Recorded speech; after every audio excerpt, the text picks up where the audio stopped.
তো আমরা এখন সরাসরি খ নম্বরে চলে আসছি। খ নম্বরে কি বলছে দেখো, সমীকরণ পদ্ধতিতে কারণ ব্যাখ্যা করো। এই যে চয়ন বাদ আছে, আচ্ছা, মানে এখান থেকে যেগুলা লেনদেন হবে ওগুলা আমরা কি করব, কারণ ব্যাখ্যা করব। আচ্ছা, এখানে লেনদেন কোনগুলো হবে একদম সহজ না বলতো?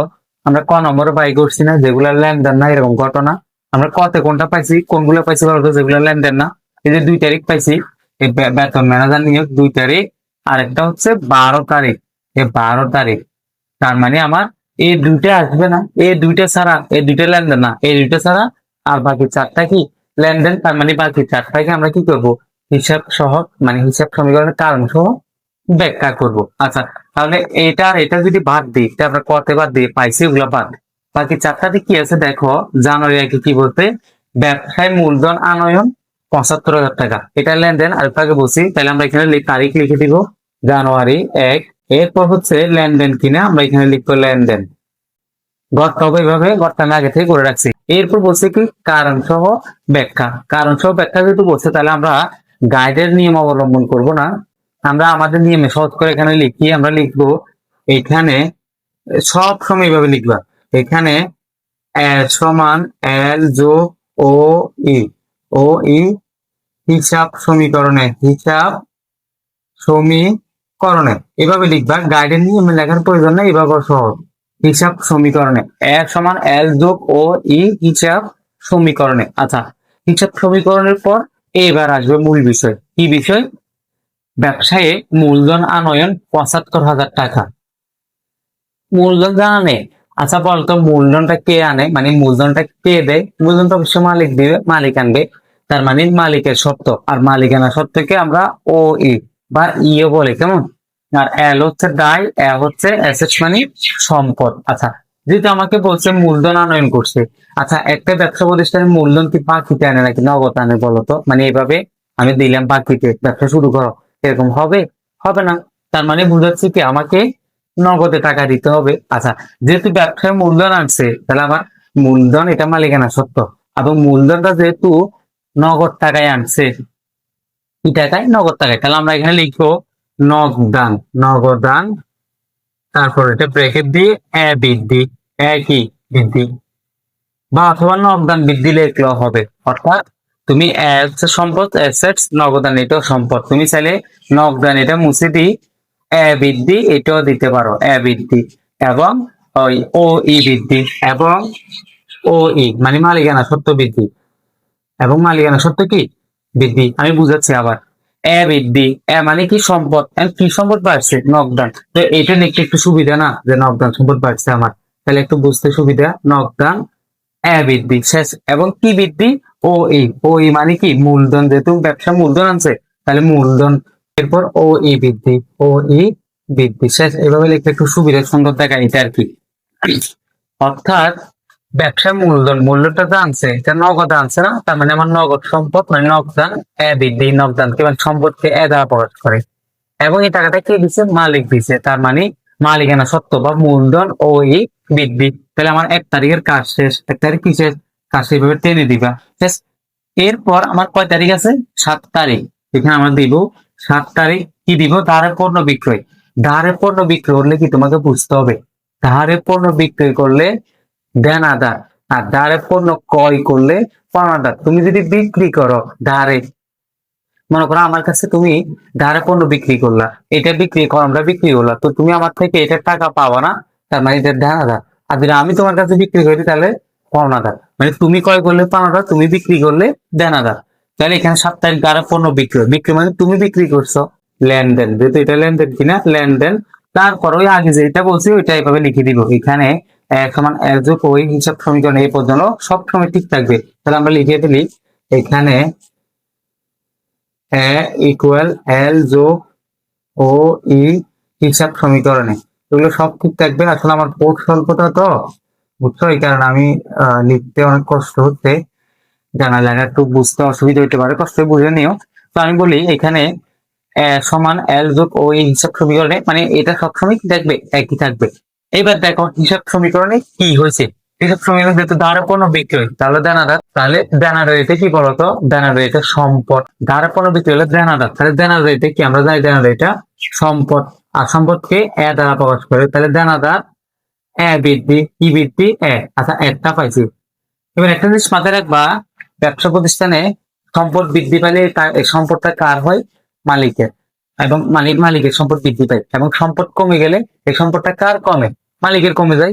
অর্থাৎ একটা ব্যবসা প্রতিষ্ঠানের লাভ হইলে ওই টাকা কে নেয়? মালিক। আর ক্ষতি হলে কে দেয়? মালিক দেয়। তার মানে এখানে যেহেতু আমার বিক্রি করার ফলে দানাদার মানে সম্পদ বাড়ছে, তাহলে এই সম্পদটা কে পাবে? মালিক। তাহলে আমার এখানে মালিকানা সত্ত্ব বা মূলধন যেটা লিখো, মূলধন তোমার ও কি পাইছে?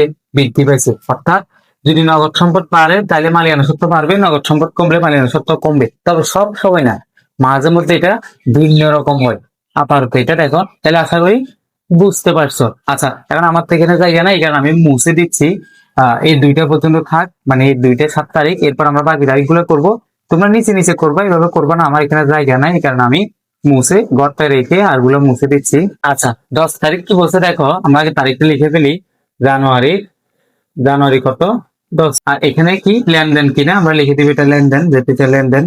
তারপর আগে এগুলো সব লিখে ফেলবো আগের মতো। এখানে ইকুয়াল এল যোগ ও ই, হিসাব সমীকরণে, হিসাব কি সমীকরণে, আচ্ছা হিসাব সমীকরণে। এরপরে এবার ঘটনা কি সেটা আমরা দেখি। নগদে মণিহারি কয়, মণিহারি কয়, যত ক্রয় আছে সব আমার জন্য ব্যয়, যত ক্রয় আছে সব আমার জন্য কি? ব্যয়। মানে আমি এই কলমটা কিনছি 30 টাকা দিয়ে বা 20 টাকা দিয়ে, যেহেতু আমি এই কলমটা ক্রয় করছি, তার মানে এটা আমার জন্য ব্যয়। শুধু কলম না, মনে করে ঘড়ি, ঘড়িটা আমি কি করছি? ক্রয় করছি, তাহলে এটা আমার জন্য ব্যয় না? বিক্রি করলে না আয় বা লাভ হয়। আচ্ছা, যেহেতু আমার ব্যয় হয়েছে, তাহলে দেখো নগদে মণিহারি। আচ্ছা, আমাকে এই যে মণিহারি কি?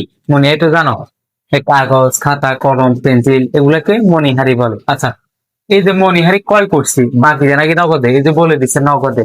তার মানে নগদ যেহেতু ক্রয় করছি, তাহলে আমার ব্যয় মানে নগদ সম্পদ কি হয়েছে? চলে গেছে। তাহলে আমরা এখানে লিখবো নগদান। কি লিখবো? নগদান। মানে কি হয়েছে? হ্রাস পেয়েছে।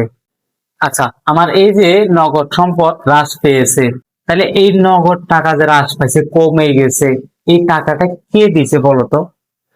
মালিকে। যেমন দেখো, আমি 7 নম্বরে বলছি পণ্য বিক্রি করছে, আয় হয়েছে, লাভ হয়েছে, এটা কে নিছে? মালিক।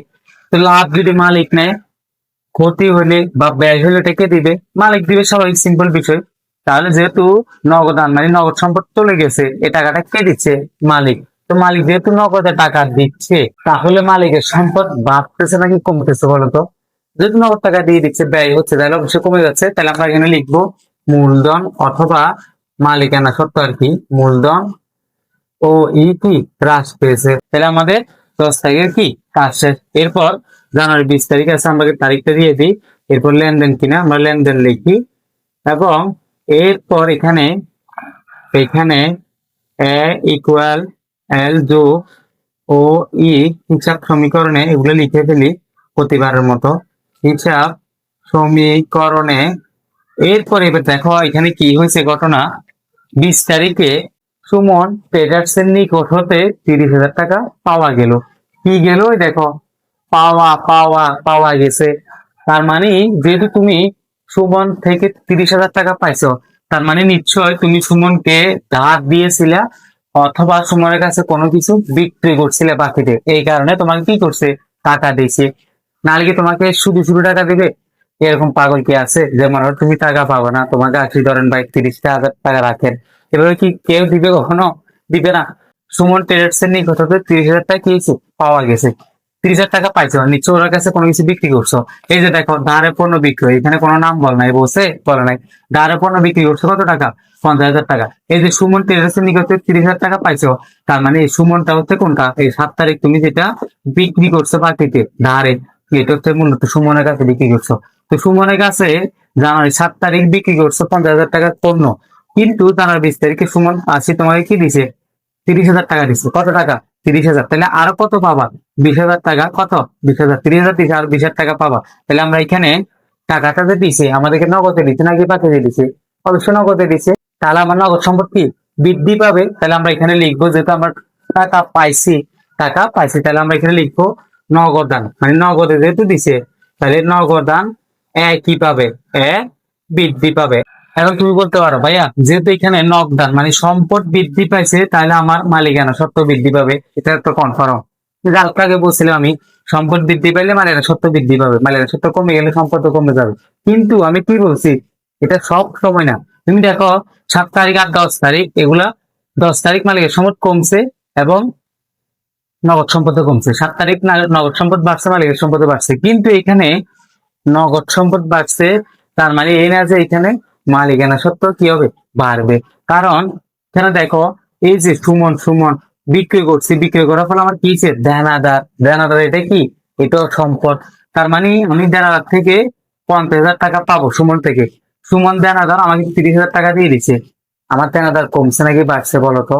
অর্থাৎ আমি 50,000 টাকা পাইতাম, আমাকে 30,000 টাকা দিয়ে দিচ্ছে। এখন কি আমি সুমনকে বলতে পারবো যে আমি তোমার থেকে আরো 50,000 টাকা পাবো? এটা বলা যাবে? যাবে না। কেন? কারণ সুমন অলরেডি আমাকে 30,000 টাকা দিয়ে দিছে। তাহলে সুমন থেকে আর কত পাবো, 20,000 টাকা। তা আমি সুমনকে বলতে পারবো তোমার থেকে আর 20,000 পাবো, 50,000 পাবো? এটা বলতে পারবো না। তার মানে এই যে 20,000 পাবো, 50,000 টাকা 30,000 টাকা দিয়ে দিছে, এটা আমার দেনাদার কমছে নাকি বাড়ছে? দেনাদার অবশ্য কমছে, কারণ আমি আর বলতে পারবো না যে 50,000 দাও। তার মানে এখানে দেনাদার, দেনাদার কো এ দ্বারা প্রকাশ করে, মানে সম্পদ। দেনাদার এ কি পাবে, এ হ্রাস পাবে। আশা করি বুঝতে পারছি, এ হ্রাস পাবে। অর্থাৎ একটা সম্পদ বাড়ছে আর একটা সম্পদ কমে গেছে। তো এই হচ্ছে আজকের মূল ভিডিও। প্রান্তীয় শিক্ষার্থীবৃন্দ, আশা করি বুঝতে পারছো। 2 নং সৃজনশীলের ক আর খ নং সমাধান করছি। ইনশাল্লাহ পরবর্তী ভিডিওতে গ নং প্রশ্ন সমাধানে হাজির হবো। আর তোমরা ভিডিওর মধ্যে যদি কিছু না বুঝে থাকো অবশ্যই কমেন্টে জানাবে, বুঝে দেওয়ার চেষ্টা করবো ইনশাল্লাহ।